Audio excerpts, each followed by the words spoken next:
Hechos capítulo 2, versículos 41 al 47. Bendecidos por pertenecer a una iglesia. Repito, bendecidos por pertenecer a una iglesia, por participar activamente en una iglesia. Así que los que recibieron su palabra fueron bautizados y se añadieron aquel día como 3,000 personas y perseveraban en la doctrina de los apóstoles, en la comunión unos con otros, en el partimiento del pan y en las oraciones. Y sobrevino temor a toda persona y muchas maravillas y señales eran hechas por los apóstoles. Todos los que habían creído estaban juntos y tenían en común todas las cosas, y vendían sus propiedades y sus bienes, y lo repartían a todos según la necesidad de cada uno, y perseverando unánimes cada día en el templo, y partiendo el pan en las casas, comían juntos con alegría y sencillez de corazón, alabando a Dios y teniendo favor con todo el pueblo. Como consecuencia de todo esto, de todo este espíritu, de todo este movimiento, de toda esta gracia de Dios en el contexto de la iglesia primitiva, como consecuencia, y el Señor añadía cada día a la iglesia los que habían de ser salvos. Padre, ayúdanos una vez más a declarar tus bondades escriturales, teológicas, bíblicas para tu pueblo. Enséñanos, oh Señor, necesitamos urgentemente de su ayuda, de su gracia. Somos necesitados de Dios, somos necesitados de su amor, somos necesitados de su reprensión y de su gracia para, Señor, día a día, poco a poco, mejorar un poco hasta la venida de Cristo. Padre, gracias por todo, pido tu bendición sobre todo y sobre todos en el nombre de Jesús. Amén, amén. Pueden tomar asiento. Como decía en la mañana, 8 años de vida cristiana en mis comienzos. Al 9º año de mi vida cristiana ya era pastor y tengo 32 años como pastor. Por la gracia de Dios, fundador y todo lo que implica, fundador de cero. Comenzamos con cero.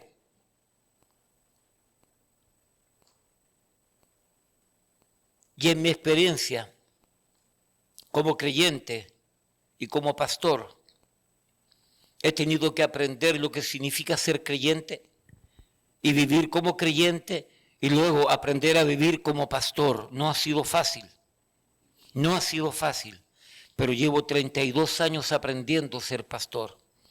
Y esa experiencia me permite darme cuenta, valorar, entender y comprender cosas que comúnmente otros hermanos no lo entenderían.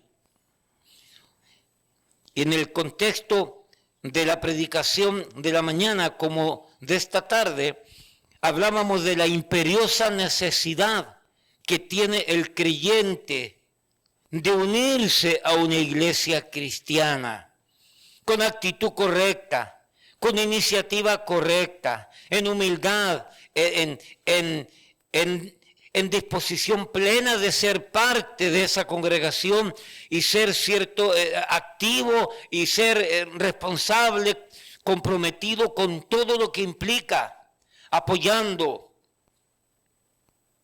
Doy gracias a Dios que en la mañana no toqué nada en cuanto a monetario y esta tarde tampoco, porque no se trata de algo monetario esto.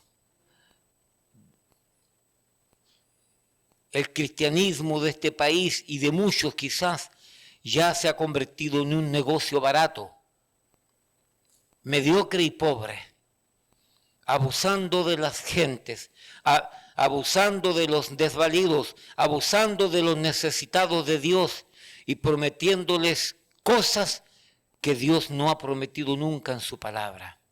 Con el solo hecho de que tú des dinero, Dios tenga misericordia de esas gentes y de esos ministerios que hacen eso. Ese no es nuestro interés. Ese no es nuestro énfasis. Nuestro énfasis es que Dios, es que queremos que Dios, nuestro Dios trino, Padre, Hijo y Espíritu Santo, bendiga su vida, bendígale, que le bendiga a usted en lo personal, en lo matrimonial, en lo familiar, en lo congregacional. Ese es nuestro énfasis, ese es nuestro deseo. Eso es lo que anhelamos. Y si usted no encuentra, como decía en la mañana, si usted no encuentra las herramientas, las enseñanzas, las instrucciones que le van a llevar a eso en esta iglesia, busque otra. Y crezca en otra. Vamos a ser felices sabiendo que usted ha crecido en otro ministerio. Se ha desarrollado en otro ministerio. Porque hay ministerios buenos, con diferencias. Nosotros tenemos nuestro estilo, nuestra forma, pero hay otras iglesias que tienen sus estilos y sus formas. Habrán sus diferencias, pero hay buenos hermanos allá, hay buenos pastores allá, hay buena enseñanza también, un poco de música diferente y algunas cosas aquí, otra cosa acá, pero busque. Si no se edifica con nosotros, si no es desafiado con lo que nosotros hacemos aquí, hermano, siéntase en libertad. Solamente le pido un favor, despídase.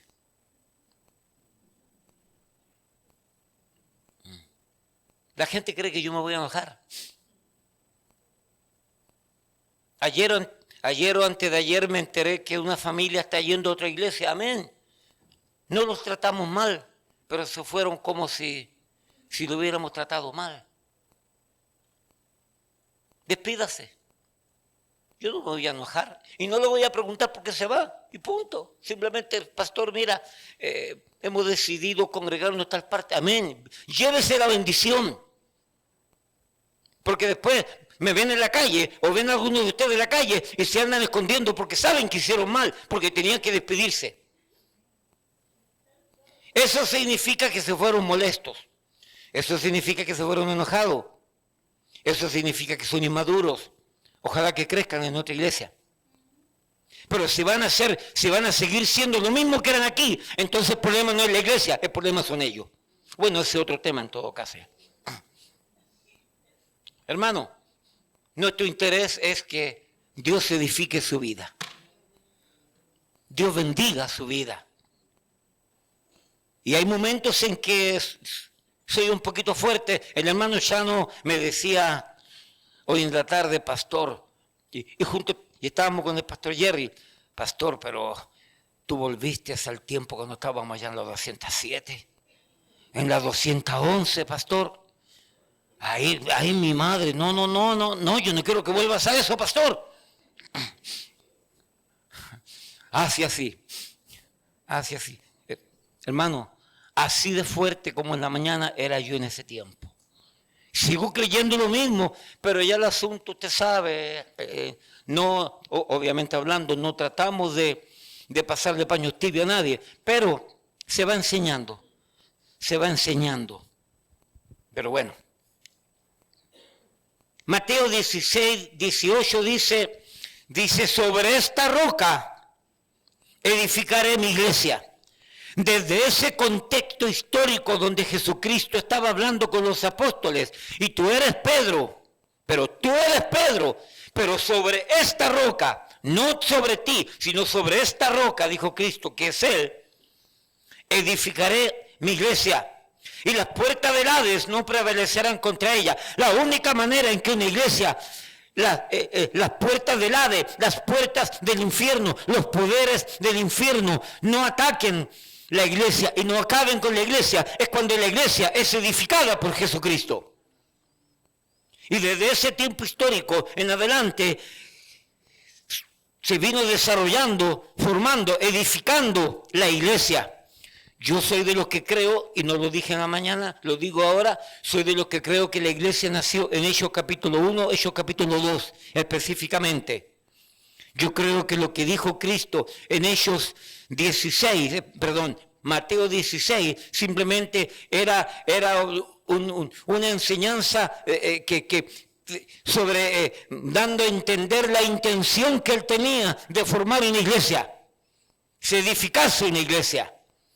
Pero definitivamente esto se gestó y se comenzó a desarrollar en ese momento que estaban 120 reunidos en el aposento alto. Cristo había subido y en Hechos capítulo 2 dice que vino un estruendo grande y que el Espíritu Santo vino en forma como de paloma sobre muchos y se hablaban idiomas, diferentes idiomas, y ahí se manifiesta la obra del Espíritu. Edificaré, claro, gracias. Edificaré, futuro, claro que sí. Se me olvidó recalcar ese detalle. Ahora bien, ¿para qué? ¿Para qué? ¿Para qué el Señor intencionó, accionó y edificó una iglesia? Para que tú y yo fuésemos participantes de ella, fuésemos comprometidos con Dios por medio de ella. Oiga bien, para que fuésemos participantes comprometidos con Dios por medio de ella. ¿Para qué? Para que nosotros, para qué Dios quería que nosotros nos comprometiésemos con la iglesia, para que pudiésemos servir al Señor de la iglesia, para que pudiésemos seguir al Señor de la iglesia, para que pudiésemos adorar al Señor de la iglesia, para que pudiésemos anunciar, proclamar al Señor de la iglesia. Para que el Señor quiere que nosotros le sigamos, le sirvamos, le adoremos y le anunciemos, para que nosotros fuésemos bendecidos por Dios por medio de la iglesia, fuésemos ayudados por Dios por medio de la iglesia, fuésemos prosperados por Dios por medio de la iglesia, fuésemos edificados por Dios por medio de la iglesia, fuésemos crecidos por Dios por medio de la iglesia, fuésemos perfeccionados y madurados por Dios por medio de la iglesia. Amén. Eso es lo que hay. Ese es el plan. Esa es la metodología. Esa es la estrategia de nuestro Dios. Dios no hizo una iglesia porque no tenía nada que hacer o porque se le ocurrió de repente, fue impulsivo. No, hermano, hay un plan, hay una estrategia, hay una metodología ordenada, correcta, para todo lo que Dios hace, para todo lo que Dios ha hecho. Pero tristemente, como decíamos en la mañana, muchos de los presentes no hemos entendido esto. Y algunos que lo hemos entendido, no lo aceptamos como parte para nosotros, como si es algo para nosotros, siendo indiferentes a la estrategia, metodología, proceder de Dios.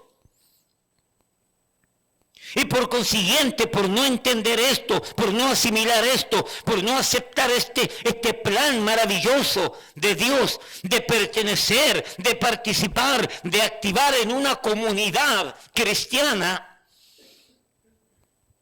por no entenderlo, Dios queriendo bendecirnos, si lo hacemos, no nos puede bendecir, no nos puede cuidar, no nos puede proveer, no nos puede proteger, porque estamos fuera del paraguas de Dios, estamos fuera de la voluntad de Dios. Hay muchos que cuestionan la iglesia, sí, hay iglesias que son malas, sí, hay iglesias que son sectas, sí, hay iglesias que se han ido por otro camino, sí, hay iglesias que tienen énfasis no correctos, bíblicamente hablando, sí. Pero hay iglesias buenas en algunos lugares, aparecen con énfasis diferentes. El pastor en Brooklyn tiene su énfasis, el pastor en Long Island tiene su énfasis. Algunos pastores que conozco allí en Manhattan, de iglesias cristianas bautistas, que también conozco, tienen su énfasis. Pero yo no puedo decir que son malas iglesias. El único que puede determinar cuál es una buena iglesia o una mala iglesia es Dios, porque somos todos pecadores. Y así como ellos tienen virtudes y tienen defectos, nosotros tenemos virtudes y también tenemos defectos.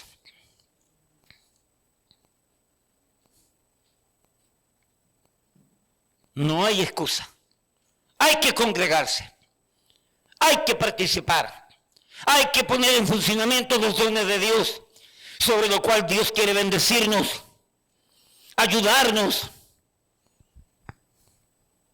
Así que, repito, oiga bien, será muy difícil recibir el auxilio de Dios, el socorro de Dios, la bendición de Dios. viviendo en un constante desamparo de Dios, desabrigo de Dios, desprotegidos de Dios, huérfanos de Dios, indefensos de Dios, vulnerables de Dios. Pastor, pero yo no estoy desamparando a Dios, ni me siento desprotegido por Dios. Sí, claro que sí, si no existe un compromiso real con la iglesia local, con la congregación local, hay un desamparo, hay un alejamiento que Dios no va a bendecir. Y si hay algo que urgentemente, perentoriamente, necesariamente, vitalmente necesitamos, o por lo menos yo necesito la bendición de Dios. Yo necesito el cuidado de Dios.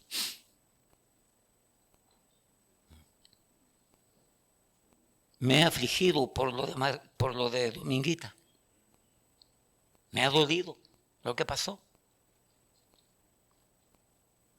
Y la única manera de poder quitar ese sentir es que oro a mi Dios para entregársela a Él, para que Él haga, para que Él resuelva.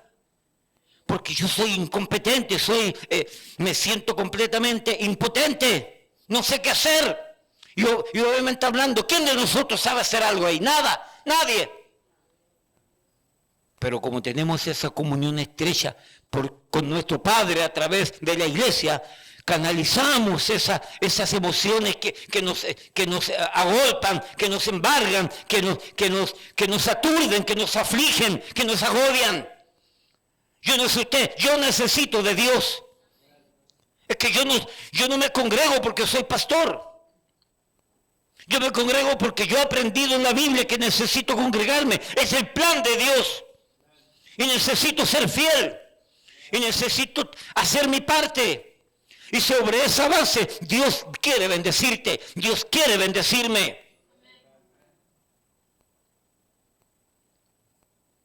Una bola de pecadores, de imperfectos, de inmaduros, de gente limitada, nos congregamos en las iglesias.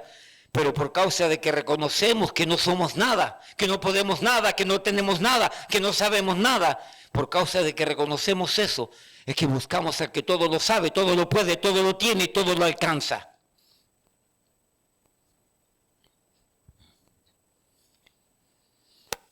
Por lo tanto, débiles a los ataques del mundo, vulnerables, débiles a los ataques de las circunstancias adversas, difíciles de la vida. Oh, hermano Rafael, si tú no te agarras de Dios en la prueba que ha estado pasando, hermano Rafael ya estuviera lejos de la iglesia. No, esta cuestión no sirve, esto es una porquería. ¿Esto qué es la iglesia? Desde que me metí en la iglesia, problema. Yo vuelvo a lo mío, vuelvo al mundo mío. Pero ahí está sentado. Porque sabe que no hay nada más.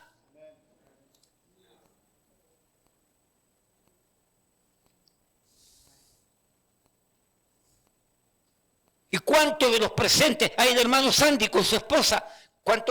¿Qué edad tenía el mayor cuando le dio la crisis a la hermana?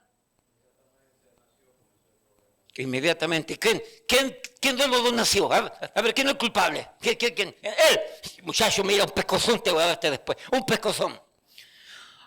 Habiendo nacido inmediatamente, el muchachito, el muchachón, ya está grande, ya con esa voz bronca y ese afro y ese peinado ahí, está bien, muchacho, está bien. Le empezó la crisis a la pobre mamá. ¿Puedo decir lo que pasa, hermana? Según tengo entendido, algunos no saben, un tumor en el cerebro. ¿Ah? ¿Sí? ¿Eso es?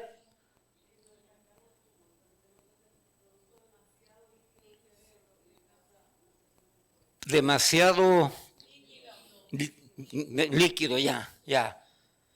Y le afecta.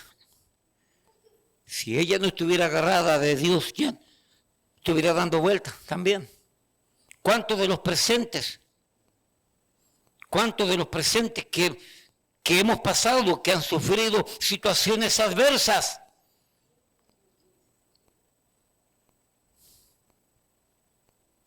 Necesitamos de Dios.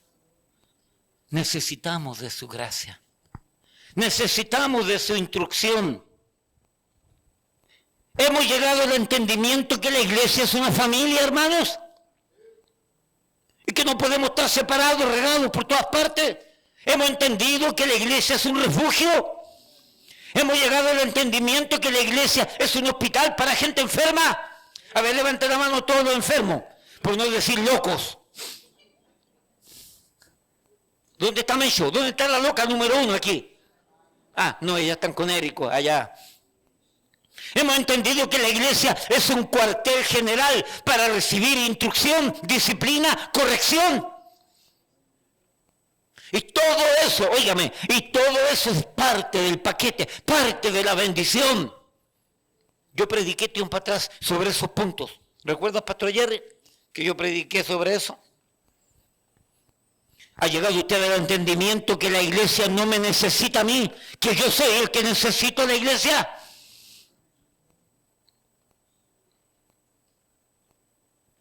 La iglesia no necesita al pastor Huayco, la iglesia no necesita al pastor Jerry, la iglesia no lo necesita a usted.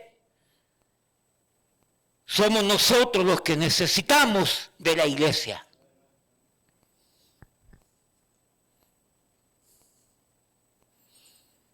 Pero por no entenderlo, viviremos toda la vida como huérfanos de la iglesia de Dios, de los hermanos de Dios, de la gracia de Dios a través de la iglesia, ajenos y alejados de las bendiciones.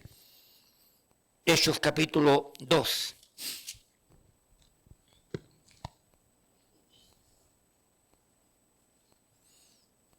Vamos entonces al texto, porque parte de eso ya yo lo dije en la mañana, Hechos 2:41. El contexto es, como dije, definitivamente Hechos capítulo 2 arranca la iglesia. El Espíritu Santo vino con poder sobre muchos. Y el hermano Pedro fue utilizado por el Señor con un tremendo mensaje. Óigame, no fue un mensaje expositivo, fue un mensaje temático por si acaso. ¿Ok? Temático, para los que entienden esto. Porque hay unos fanáticos que andan descalificando a aquellos que predicamos temas temáticos, predicaciones temáticas. Eso fue un tema temático. Como Pablo también y como Esteban desarrollaron predicaciones temáticas, no expositivas. El apóstol, una tremenda prédica, lleno del Espíritu Santo, lleno del poder de Dios, y dice que 3,000 personas responden al llamado. De una vez, una iglesia con 3,000 personas, súmele los 120, 3,120 personas.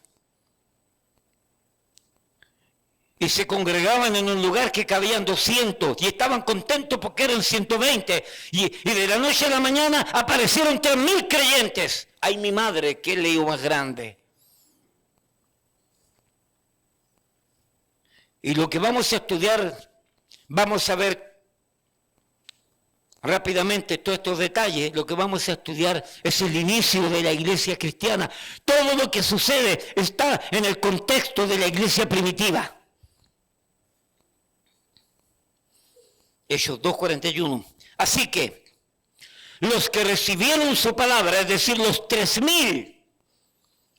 Así que los que recibieron su palabra, como consecuencia, fueron bautizados. Como consecuencia, queriendo o no queriendo, creyéndolo o no creyéndolo, como consecuencia, se añadieron aquel día como 3,000 personas. No peco y no hago violencia a la palabra de Dios si puedo declarar y puedo sostener que los que recibieron su palabra fue el inicio del camino de salvación de esta gente. Fueron salvos por la palabra. Inmediatamente después de ser salvos fueron bautizados. Inmediatamente de ser salvos y de ser bautizados, el Señor los añadió a la iglesia, los entró a la iglesia. Ya. Aquí todos sino la mayoría, todos hemos recibido su palabra, hemos sido salvos, hemos sido bautizados. Y como consecuencia, como decíamos en la mañana, quieras o no quieras, tú eres parte de la iglesia. Es que eso es lo que tú tienes que entender. Al momento de recibir tu palabra, como la palabra de Dios, fuiste salvo.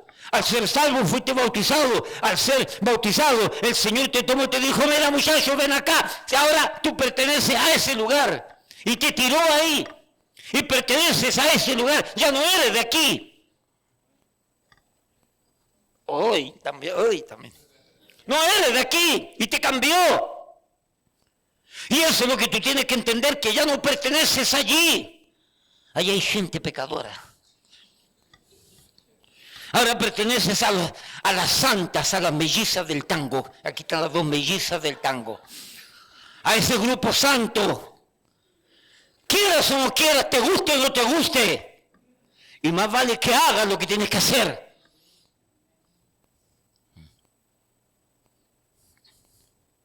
Seamos honestos. ¿Cuántos de los presentes hemos estado al borde de salirnos en algún momento de la iglesia? Y de todo esto, a ver, ¿cuánto? Ay, gracias. Yo pensé que era el único, Señor. Señor, gracias. Yo pensé que era el único. ¿Y por qué no lo has hecho? ¿Por qué no lo has hecho? Yo te voy a decir por qué yo no lo he hecho. Porque a mí me da miedo. Porque yo conozco a Dios. Porque yo recibí su palabra. Porque yo fui salvo. Porque yo entendí que Dios me añadió a la iglesia. Y tengo que hacer lo que corresponde dentro de la iglesia. Porque voy a estar 100 veces mejor dentro de la iglesia que fuera de la iglesia. Pero si ya has entendido que el Señor te puso y nos puso dentro de la iglesia, entonces ve al otro peldaño, a la otra consecuencia. Sigue conmigo ahí, el versículo siguiente. ¿Cuál es la siguiente consecuencia? Versículo 42. ¡Perseveraban!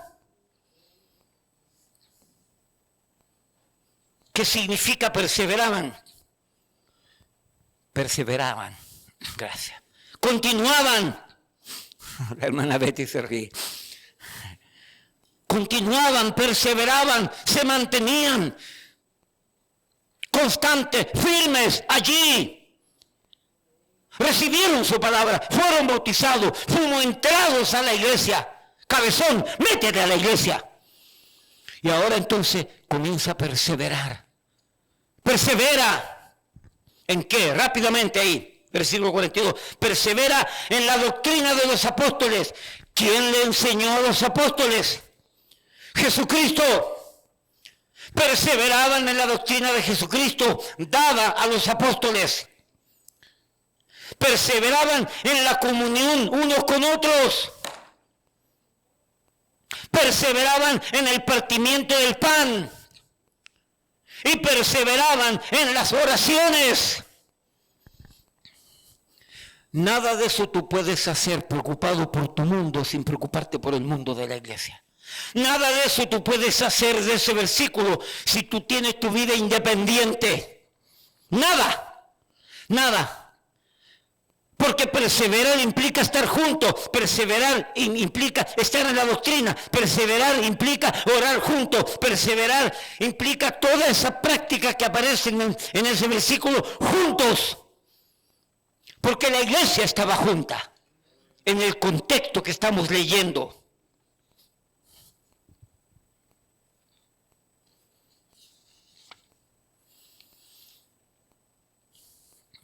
Es decir, perseveraban en la doctrina de los apóstoles, aprendían Biblia, aprendían doctrina, aprendían profecías, aprendían palabra de esperanza, aprendían palabra de aliento, aprendían historias bíblicas, aprendían cómo era el Dios ayer, hoy y mañana, qué es lo que pide Dios ayer, hoy y mañana, qué es lo que espera Dios de ti ayer, hoy y mañana.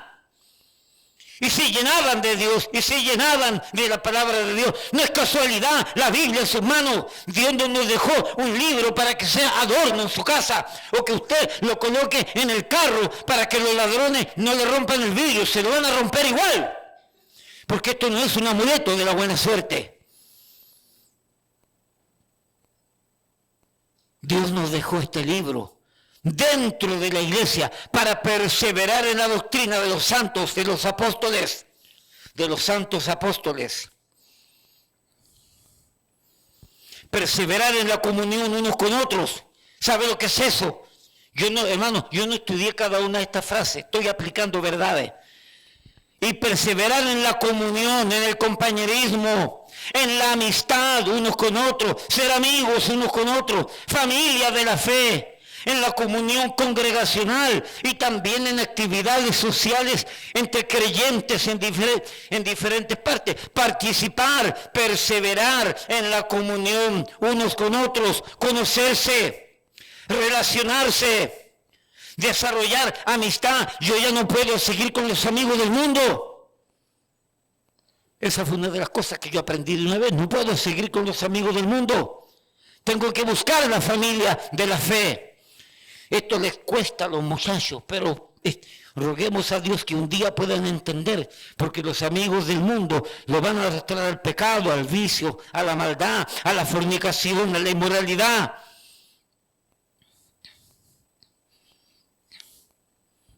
Perseverar en la comunión unos con otros, perseverar en el partimiento del pan. Me imagino, Pastor Jerry, que eso debe ser la Santa Cena. Comer, porque la Santa Cena en aquel tiempo era una comida amplia, una cena grande para todos. La fiesta ágape, la fiesta del amor. Y ahí participaban de este asunto de la cena del Señor. Y perseverar en las oraciones. ¿Oraciones por qué? ¿Para qué? ¿Para quién? Orar los unos por los otros. Orar por las necesidades. Orar por los enfermos. Orar por los estudios de los hijos, orar por el hijo que se va a casar con fulana, orar por el trabajo, por la aplicación que entregó y salió de la universidad y quiere trabajar, y orar por esa casita que se quiere comprar, y orar por ese bebé que está esperando, y orar por esa enfermedad que usted está teniendo. Hermano, hay 1000 maneras de orar y orar juntos como iglesia. El que no se congrega pierde esa tremenda bendición. Porque como yo decía en la mañana, hermano, vamos a orar por Perico Los Palotes. Oye, ¿y quién es Perico Los Palotes? ¿Tú lo conoces? No, ¿y tú? No, yo tampoco. No tienen deseo de orar por alguien que no conocen. Pero tienen días, semanas, meses, años congregándose juntos. ¿Supiste lo que le pasó al hermano Rosalío? Le salió un callo en el dedo. Vamos a orar por él.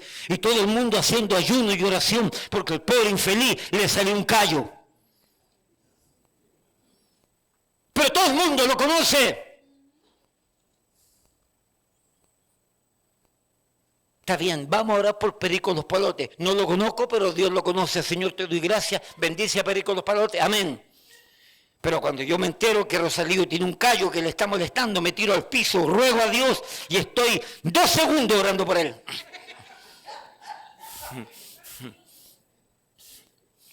Porque lo conozco, voy a orar más. Y lo voy a llamar. Y le voy a preguntar. Y le voy a ofrecer un serrucho para cortar el dedo.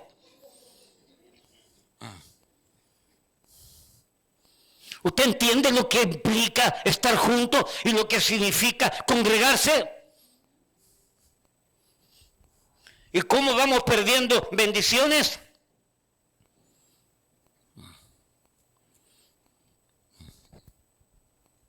Estamos viviendo lo de Dominguita, que ha sido trágico. Trágico. Patético.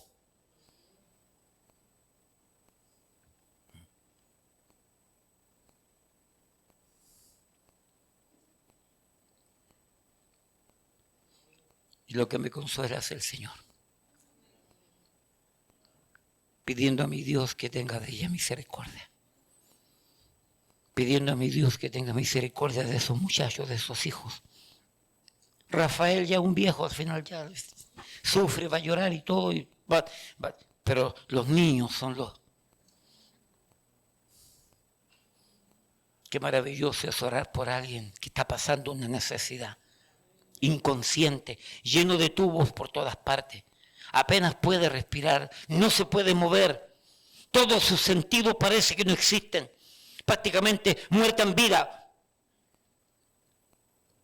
Y orar, y orar, y orar, y escuchar el primer milagro, escuchar que el primer milagro que salió de la operación, escuchar el segundo milagro que se le consiguió cama, escuchar el tercer milagro que reaccionó a los movimientos que le hacían con la mano para que los ojos se movieran.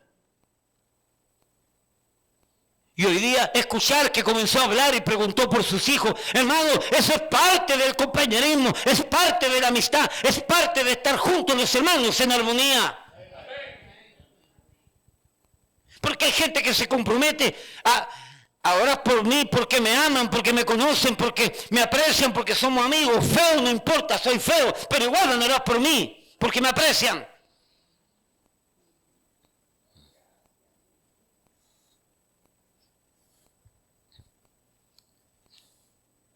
Así que la consecuencia de recibir la palabra, el bautismo y ser añadido, unido a la iglesia. Así que la consecuencia de perseverar en la doctrina, en el compañerismo, en el partimiento del pan, en las oraciones, como consecuencia de todo eso.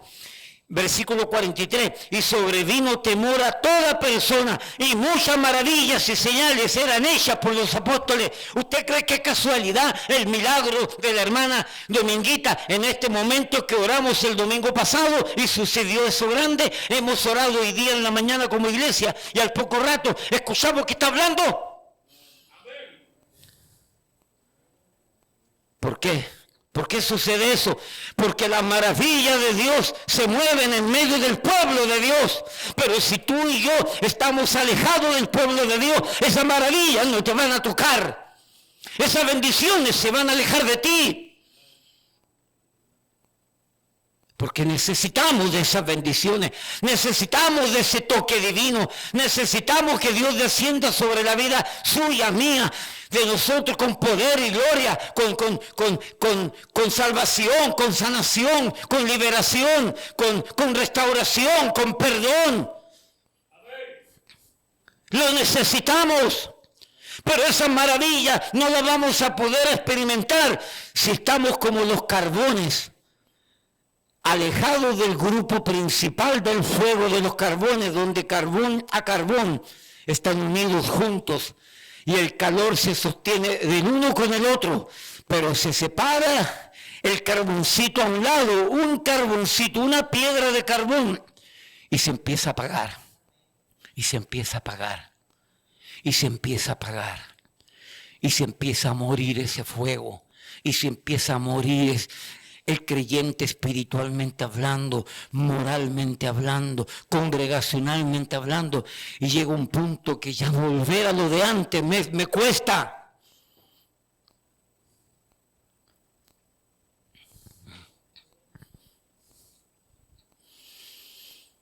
Sobrevino temor sobre toda persona, los de adentro como los de afuera. Y muchas maravillas y señales eran hechas por los apóstoles. Maravillas para con los de adentro y maravillas también para con los de afuera.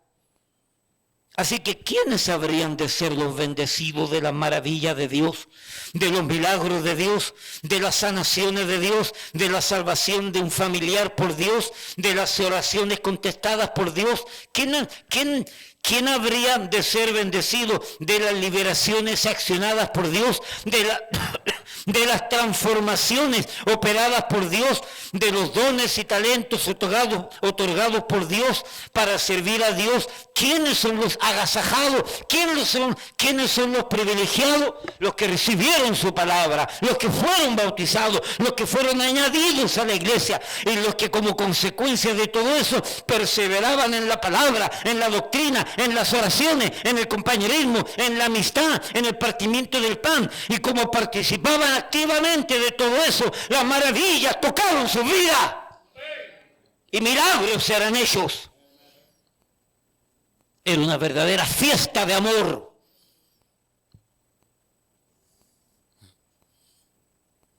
Sigue conmigo ahí, que todavía no se acaba la fiesta.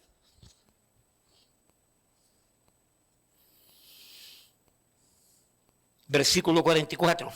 Sígame. Todos los que habían creído, ¿qué dice?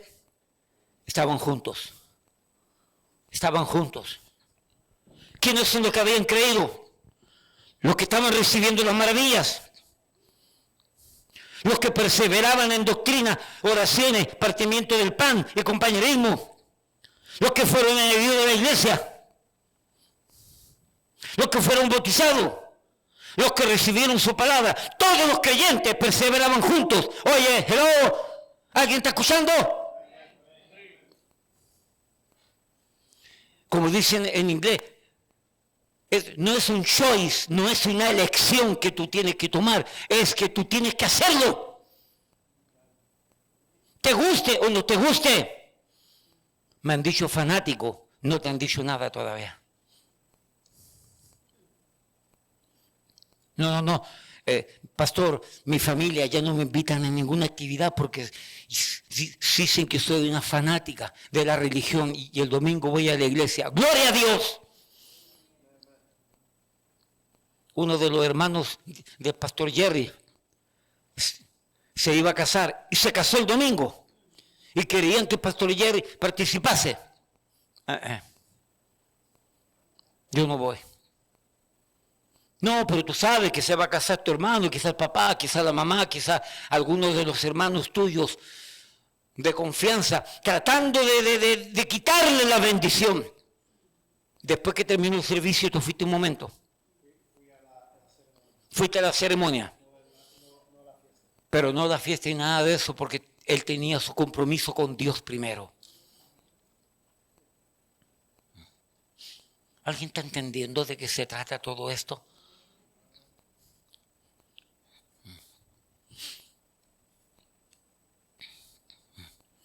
Todos los que habían creído estaban juntos. Mira lo que dice ahora. ¿Qué implica esto de que todos los que habían creído estaban juntos?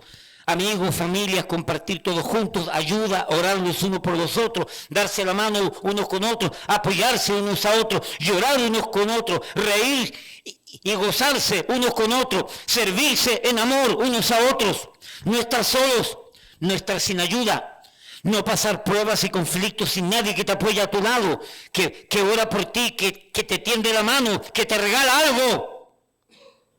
Como consecuencia de todo esto, tenían en común todas las cosas. Como consecuencia de esto, vendían sus propiedades y sus bienes. ¿Por qué la vendían? ¿Para qué la vendían? Y el dinero que recaudaban lo repartían a todos según la necesidad de cada uno. En ese tiempo los creyentes no pasaban necesidad porque unos se ayudaban a otros. Aquí hay gente que tiene que estar pasando necesidad. Ni dormir podemos en la noche por la necesidad que se nos agolpa. Pero, ¿por qué? ¿Por qué? Algo anda mal.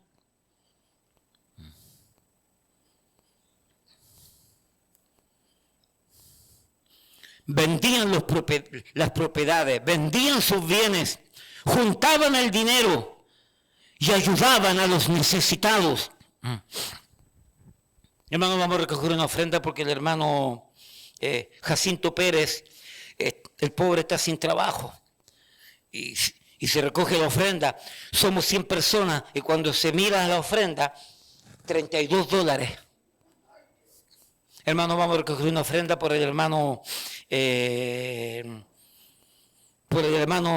Margarito, que con las muchachas están pasando trabajo. Se recoge la ofrenda, $850. Oye, pero ¿son racistas contra Jacinto Pérez?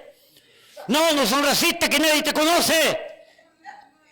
¿Oíste bien? Nadie te conoce.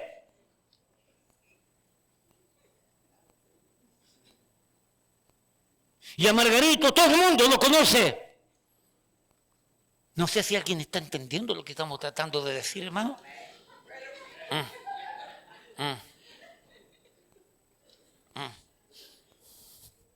fútbol. Ya. Y vendían sus propiedades y lo repartían a todos según la necesidad de cada uno. Y perseverando unánimes cada día en el templo. Oye, perseverando, constantes, juntos, unidos. ¿Dónde? En el templo. ¡Qué gente más fanática!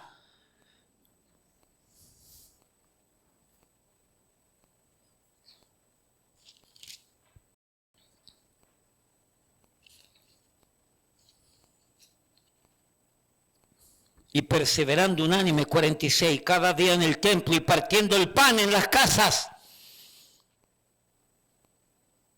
Mire lo que dice aquí.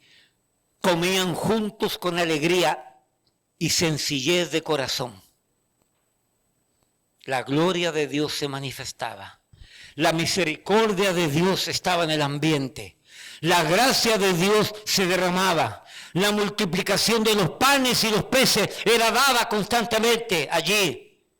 Porque no había necesitados, porque Dios sabía a quién utilizar, cómo utilizar para poder ayudar, para poder bendecir, para que la crisis que alguna familia creyente estuviese pasando, todo el mundo fuese parte de la bendición de ayudar a esa familia de creyentes. Pero si esa familia de creyentes no la conocen nadie, entonces no va a haber bendición.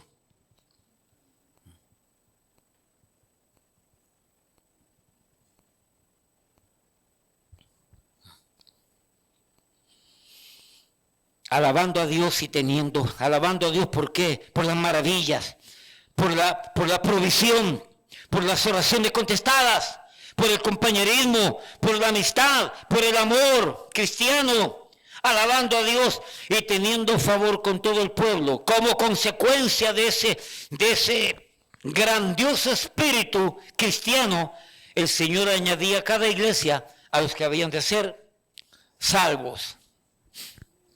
Oye, ¿y esto? ¿De quién es? ¿De quién es? Toma el piojoso, el gorrito piojoso. ¿Usted entiende lo que implica este asunto de estar involucrado en una comunidad? Saber que hay un respaldo de una comunidad para cualquier momento, para cualquier circunstancia.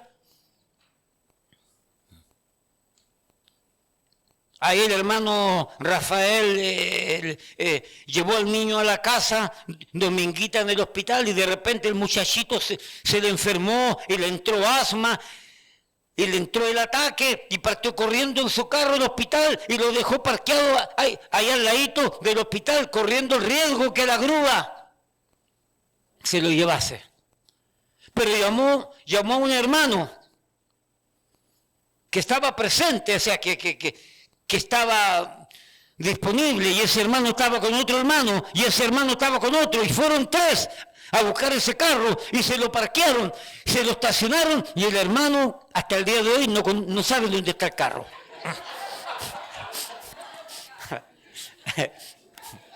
¿Qué? ¿Es un chiste lo que estoy diciendo aquí, señora? ¿Qué quiere que le dé un bastonazo? ¿Usted cree que yo soy payaso? Y el hermano estuvo 7 horas en el hospital cuidando a su hijo, y los hermanos fueron a asistirlo porque tuvo una crisis. Pero ¿a quién vas a llamar tú si nadie te conoce? Y perdóneme que sea franco, pero de eso se trata el tema. Nadie te conoce. Amén. ¿Algún comentario? No, pastor, no hay comentario. ¿Alguna idea? Tampoco no hay idea, no hay nada. Qué bueno. Puesto en pie entonces. Padre, gracias porque tú eres bueno, porque nos permites terminar con estas verdades prácticas, simples, esenciales, que abren la mente en el poder entender de manera urgente, de manera perentoria, de manera real, entender cuán importante es participar activamente de una congregación. Porque no solamente mi participación trae bendición para otros, sino que mi participación trae a mi vida bendición de otros, en diferentes circunstancias. Padre, ayúdanos a madurar, ayúdanos a entender, ayúdanos a comprender todas estas verdades, porque estamos perdiendo bendiciones. Gracias, Padre, por todo. Bendice tu iglesia en el nombre de Jesús. Amén y amén.